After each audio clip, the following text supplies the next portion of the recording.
Did you know that you can be your own spirit guide?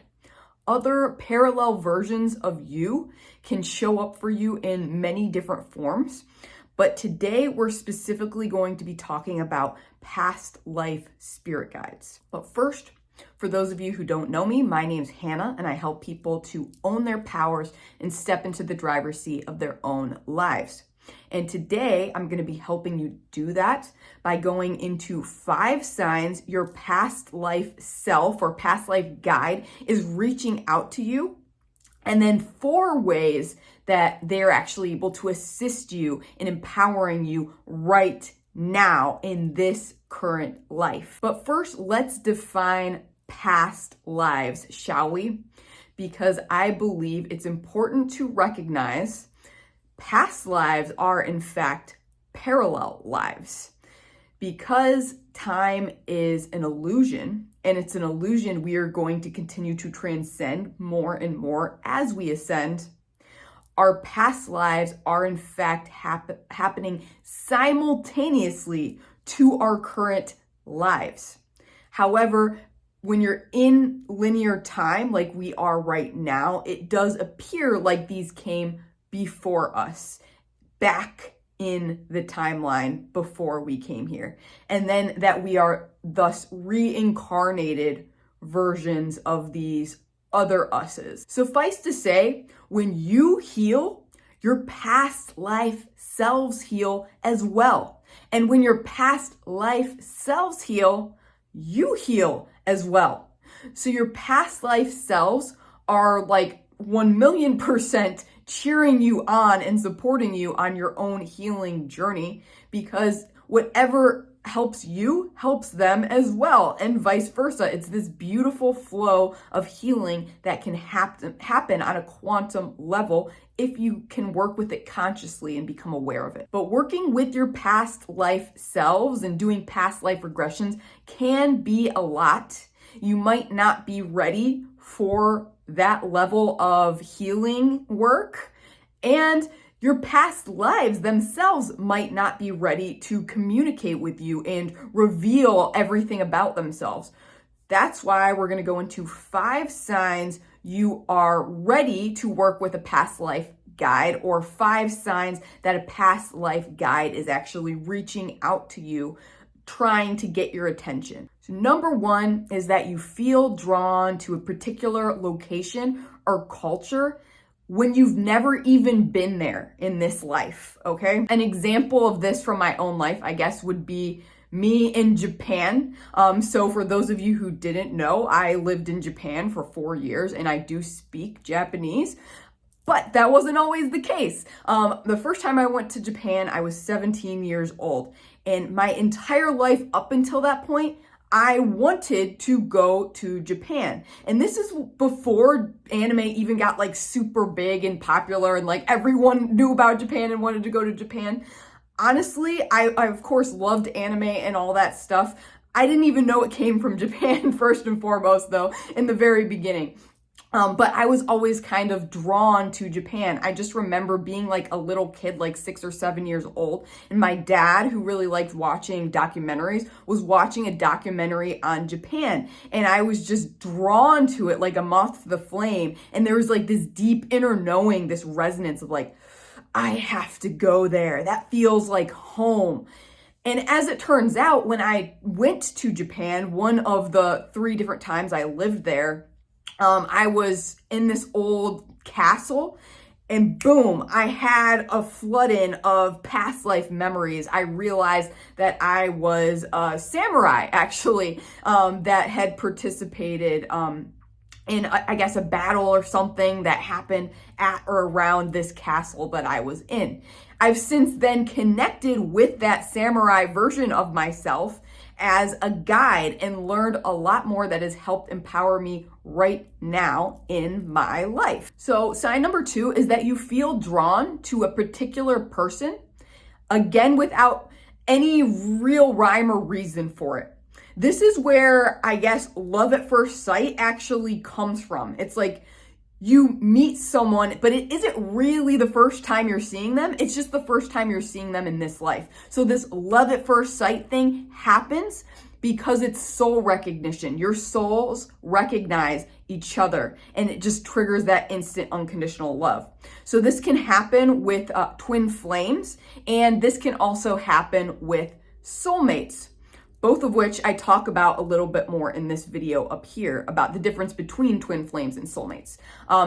Suffice to say, a soulmate can really be anything or anyone. In our culture, there's still like this idea that a soulmate is like this ultimate romantic connection. That is not necessarily the case. A soulmate could be a pet. A soulmate could be a friend, your family member and stuff. Similarly enough, those people that are like your family or, your pets in this life, in a future life or in a past life, they could actually be your lover.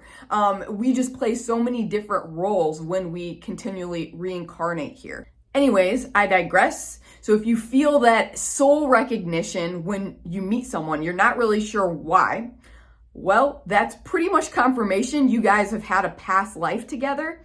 And if it really is bugging you, that's a sign that your past life self that shared a life with that person or that soul is trying to reach out to you and help you make sense of that connection and resolve that karma with that person. Sign number 3 is that you have these innate gifts, these talents, these abilities that you've just always been really, really good at. Even if you didn't put in really much practice or any practice, you were just always really good at these things, like a savant, basically.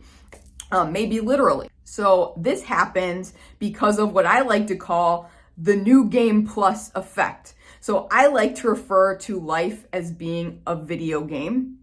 And for those of you that are gamers, oftentimes when you beat a game, you'll beat the game, you'll finish the story, and then you can start a new game plus where you start the story from the beginning, maybe even create a brand new character and stuff. However, because it's the new game plus, you get to carry over skills and items, sometimes things from your previous playthrough.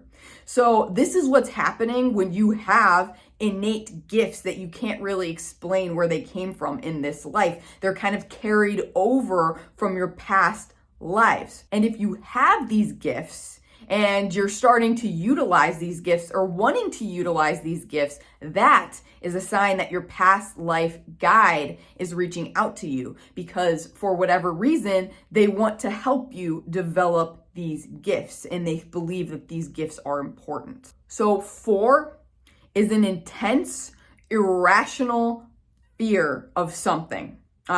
Many things could fall under this umbrella. Pretty much any phobia could fall under this umbrella. And one specific one that I've noticed in my own life, the life of friends and clients, is water. Fear of water.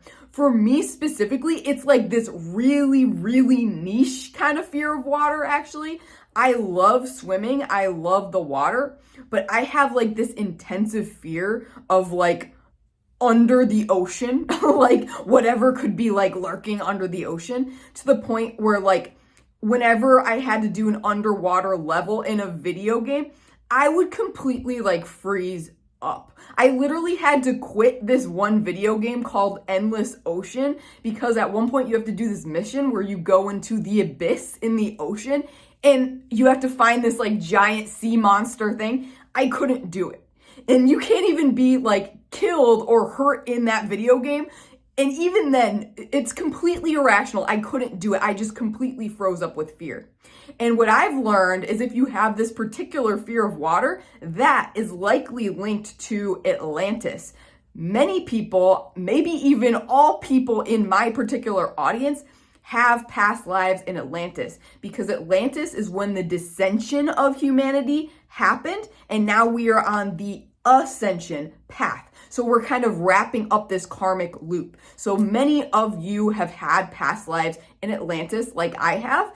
And if you have this like irrational fear of water, this could be why. Because yeah, many of us did drown at the fall of Atlantis. And if this irrational fear that you have is like flaring up out of nowhere, that is a sign that that particular past life self guide is reaching out to you, hoping to maybe resolve this fear, do a little shadow work on it, and heal it once and for all. So sign number 5 is that you're encountering the same toxic patterns over and over and over again. It's like Groundhog's Day.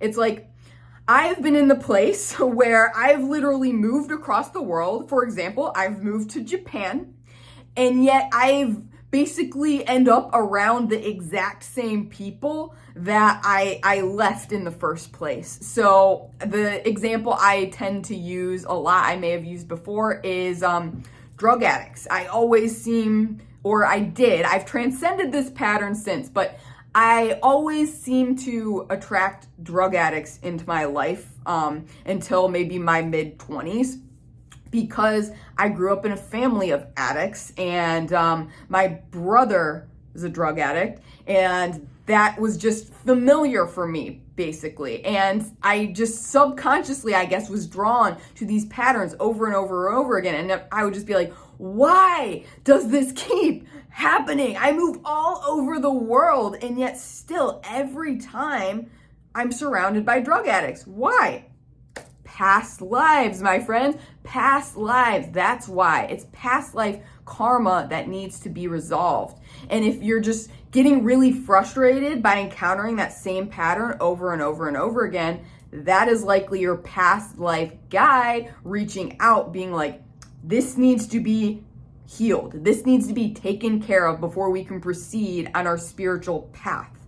They're basically giving you the biggest red flag possible of like, yo, this right here. It's like a flashing billboard. They're like, this is what you gotta heal, my friend. This is the next thing you gotta heal. So if you're relating to these 5 signs and you feel like you are ready to meet your past life guide, guess what? You are in luck. We are focusing on past life selves in the House of the Spirit Dragon, my private community and mystery school, this month. And as such, I am opening the doors again just for a very limited time, I believe 3 days only as of publishing this video, where you can join, and we're actually going to be doing a past life regression together later this week. And we have already done an experience where we met our past life selves, and you can watch that recording anytime, whether you're joining around the time I publish this video or way in the future. You can always watch these recordings and do your own past life regression and meet your past life self. This is a very safe space for you to explore your past life connections, because I'm not gonna lie, friends, it can be dangerous playing with past lives like this. Oftentimes you can experience, for example, your death. And if you're not ready for that, that can be really overwhelming. But when I promise, like if you join the House of the Spirit Dragon, we create a very safe bubble of unconditional love and protection, so that even if you were to have like a death past life experience, it would be totally safe and supportive. That being said, how do past life guides help us? Number 1, they help you make sense of the connections in your current life. So whether that is relationships with people, whether that is locations that you want to go to or you felt an affinity for, whether that's your irrational fears, it really just helps you to click, to make sense of it all and be like, oh, that's why I'm continually drawn to this person or people like this, because in a past life, that was the dynamic. 2, your past life guides can help you learn their abilities, and they can also help you to develop abilities you may have already inherited as your new game plus. So for example, my past life as a samurai was really helpful when I was doing kendo, which is Japanese sword fighting. I did kendo for 4 years, and that spirit guide loved it. He really helped me kind of get a natural feel for kendo, as well as when I was learning the Japanese language. He helped me kind of pick it up faster than I would have had I not had this past life experience. 3, and this is a super fun one that I only recently became aware of. Your past life guides can help you reparent yourself and do some serious, potent inner child work. So one of my past lives as my Atlantean self, one of the 3 Atlantean selves that I was, she has kind of become my mother. Whereas recently I realized I had no father figure guides, and I was feeling a little self-conscious about that. And my daddy issues, my wound with the masculine was really flaring up. And I was like, man, I would love to have a guide that's like a father figure to help me heal this. So I just put that intention out to the universe. And not but a few weeks later, I was having a psychic reading with one of my trusted psychic readers. And she confirmed that I had this guide that I honestly didn't even tell her about, and I had already connected in with myself. She literally confirmed this guide by name and was like, oh yeah, you have this guide here, and he's saying this, this, and this. And so after that reading, that guide dropped into me directly, and he's like, oh, and by the way, Hannah, I can be your father figure. And I was just like, that's so crazy. Like, it's literally reparenting ourselves, right? If my past Atlantean self and this past other self are my mother and father, that is real reparenting, let me tell you. Because who can like be a better parent for you than a past version of you who's really like stepped into their powers and developed their gifts to the fullest potential, because they are you, right? Number 4 is that past life guides can help us transcend those toxic karmic patterns once and for all. So if there's that thing that just keeps happening that's so annoying to you, like for me, just constantly being surrounded by the drug addicts, you can call upon your past life guide and they will help you release that contract, release that karma, so you can move on. You can move on with your life free and empowered. So this is sounding awesome to you and you want some assistance connecting with your past life guide or doing a past life regression, you can join the House of the Spirit Dragon. I will include a link in the description below and also in the comments. And just a reminder, if you weren't aware, it's only $33 a month to join, and you can cancel anytime without any awkwardness. You can just do it naturally, like through the system. You don't even have to talk to me if you want to cancel. So really, you got nothing to lose. Finally, friends, let me know, have you already connected with a past life guide? And if so, what did you learn? If this video resonated, if this made sense, give us a like, subscribe, and hit that notification bell to be updated when I post on my super erratic schedule. And also engage with this video in some way because it helps get that content out there to those who may need it. When you do this, me and the dragons and your past life selves will love you forever, but know that we are loving you forever anyways. As always, my friends, stay powerful.